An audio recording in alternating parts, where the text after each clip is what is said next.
Throwback Thursday natin. Siyempre, hindi rin kayo ligtas sa ating ma-shadow for tonight. Kilala niyo raw ito?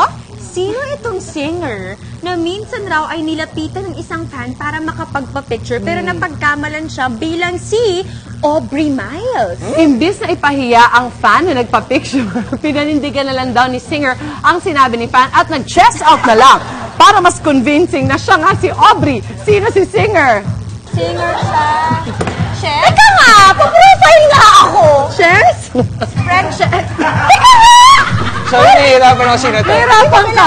Ang hirap ng clues. Ano yung isa? Parang field. It's medyo malayo. Far. Oh!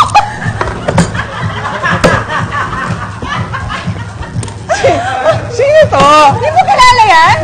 Hindi talaga. Ikaw, kilala mo. Kilala mo ba yan? Paki-brief nga. Sino ba itong pinag-uusapan natin? Ay, bukod naman. Kasi ako sino yan, ah.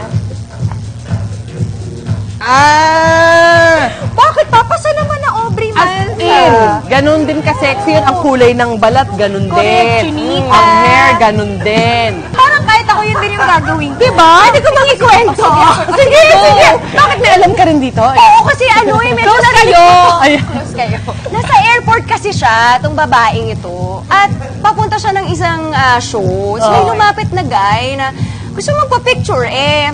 Naka-shades. Naka-shades yung girl. So, mahaba yung hair. Tapos, alam mo yun, yung normal airport look ng mga karamihan. masyadong diba? handa, So, ganyan. di nagpa-picture, ganyan. Mga 15 minutes nang nag-uusap na parang nagchichikahan na talaga na, saan ka papunta? Chu-chu-chu, anong gagawin mo? Blah, blah, blah, blah.